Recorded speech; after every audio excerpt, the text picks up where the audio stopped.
আসছে কি ওর হলো হাইট বাড়ে না, হ্যাঁ, আর গ্রোথও তেমন বাড়তেছে না, তাই তো? এখন হাইটে না বাড়ার কয়েকটা কারণ আছে। কারণের মধ্যে আমাদের দেখতে হবে যে ওর বাবা মার হাইট কেমন। তো আপনাকে দেখে তো মনে হচ্ছে মোটামুটি হাইট ভালো, বাবার হাইটও মোটামুটি ভালো না? হ্যাঁ। তো বাবার হাইট মা বাবার যদি হাইট ভালো থাকে তাহলে দেখতে হবে যে ওর অন্য কোনো সমস্যা আছে কিনা। তো সেই ক্ষেত্রে প্রথম হলো খাবার। ওকে খাবার টাবার মানে কি খাবার খায়?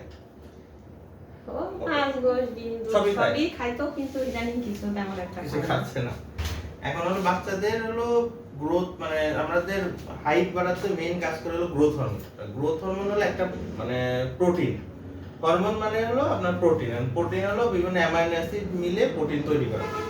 তো এই জন্য ও কি মাংস টাংস দেন? হ্যাঁ। মাংস খায় না, ডিম খায় প্রতিদিন। ওইদিকে না। ওনার দরকার নেই প্রোটিন। ডিম টিম খায় না? হ্যাঁ হ্যাঁ। আচ্ছা, কিন্তু তাহলে এখন কিছুই খায়। কিছুই খাচ্ছে না, তাহলে খাওয়া যেহেতু খাচ্ছে না এটা একটা কারণ ওর গ্রোথ হাইট না বাড়ার। আর একটা হলো বাইরের খাবার কেমন খায়?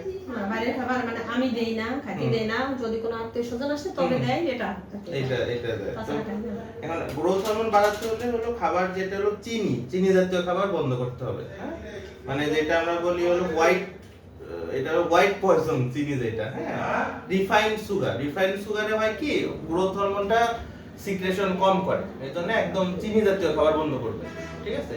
ওরে প্রতিদিন একটা করে ডিম দিবেন, তারপরে হলো মাংস দিবেন, মুরগির মাংস দিলে, চিকেন দিলে ওর হাইট ভালো হবে। আর হলো ফ্রুটস আর ভেজিটেবলস, এর মধ্যে আপনার ভিটামিনস আছে, মিনারেলস আছে, এইগুলো দিতে হবে। শাকসবজি খায়? হ্যাঁ। শাকসবজি মোটামুটি খায়, তাহলে এগুলো একটু ইয়া করে দিবেন।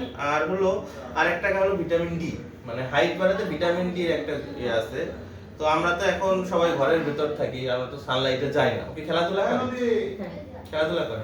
আর তো সমস্যা আছে কি, আমার নিজের ভিটামিন ডি এর প্রচুর ঘাটতি। আমি সবসময় সাপ্লিমেন্ট গ্রহণ করি, সাথে ইনজেকশনও খাওয়া লাগে। মানে আমার নিজের আছে। তাহলে মায়ের যদি ভিটামিন ডি এর অভাব থাকে, পেটে অবস্থায় ছিল, আগেও ছিল। হ্যাঁ, তাহলে ভিটামিন ডি একটা কারণ। যদি ভিটামিন ডি ডেফিসিয়েন্সি থাকে তাহলে হাইট বাড়ে না। তো ভিটামিন, ও আবার একটু হাত পা চাবায় এরকম বলে, তাহলে ভিটামিন ডি ডেফিসিয়েন্সি হলে কিন্তু এরকম হাত পা চাবায়, তারপরে ম্যাজ লাগে শরীর। তো সেই ক্ষেত্রে আমি একটু ওষুধ দিয়ে দিছি, এটা ভিটামিন ডিও আছে, ক্যালসিয়াম আছে, দুইটাই কাজ করবে। আর একটু রোদে পাঠাবেন ওকে, রোদে খেলাধুলা করলে। আর হাইট মানে গ্রোথ হরমোন বাড়ানোর আরেকটা উপায় হলো এক্সারসাইজ। এখন বাচ্চার এক্সারসাইজ হলো খেলাধুলা। এখন আমরা তো ম্যাক্সিমাম সবাই ঘরে বসে টিভি দেখি, মোবাইল দেখি, খেলতে দেই। খেলে না? টিভি তো আমাদের বাড়িতে রাখেই নেই, আর আচ্ছা, এই ফোন খেলে। দেখতে দেয় না, তাই দেই না তেমন। আচ্ছা, তাহলে খেলবে, একটু খেলতে দিবেন, বাচ্চাদের সাথে খেলবে, তাইলে গ্রোথ হরমোন বাড়বে।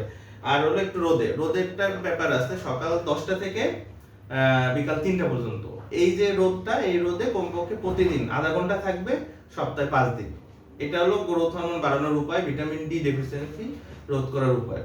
আর হলো কি খাবার দিবেন, আমরা মানে এই যে সামুদ্রিক খাবার, যেটা সামুদ্রিক ফিশ, ওটা তো সবসময় পাওয়া যায় না। তো আপনি কড লিভার অয়েল পাওয়া যায়, ওইটা দিতে পারেন, ওটা ভিটামিন ডি বাড়ায়। আর প্রতিদিন একটা করে ডিম খাবে, ডিমে ভিটামিন ডি আছে, ঠিক আছে? তো এই কাজগুলো করতে হবে। আর আমি ল্যাব টেস্টে একটু প্রস্রাবে ইনফেকশন পেয়েছি, তো এই যে সিস্টেমিক কিছু কারণ আছে সেখানেও, এটাও শরীর ম্যাজ করার বা হাইট না বাড়ার কারণ। একটা হলো আপনার ওই যে ইউরিন ইনফেকশন, তো আমি ওষুধ দিয়ে দিব, ইউরিন ইনফেকশনটা ঠিক হয়ে যাবে, হ্যাঁ। আর হলো ওর যাতে রুচি বাড়ে, ওইটার জন্য আমি একটা ভিটামিন দিছি, আর একটু কৃমির ওষুধ, 3 মাস পর কৃমির ওষুধ খাওয়াবেন। আর আমি আরটাতে ওর কি পেটে ক্লিয়ার হয় না, ওইটার জন্য একটু ওষুধ দিছি, যাতে পেটটা ক্লিয়ার হলে খাওয়ার রুচি বাড়বে। এটা মোটামুটি এই জিনিসগুলো ফলো করলে আশা করি হাইট বাড়বে। আপনি হলো 1 মাস পরে আবার একটু আমার সাথে দেখা করবেন, কি অবস্থা আগে থেকে কতটুকু ভালো হয়েছে, ঠিক আছে? এই হলো মোটামুটি টিপস, ওকে?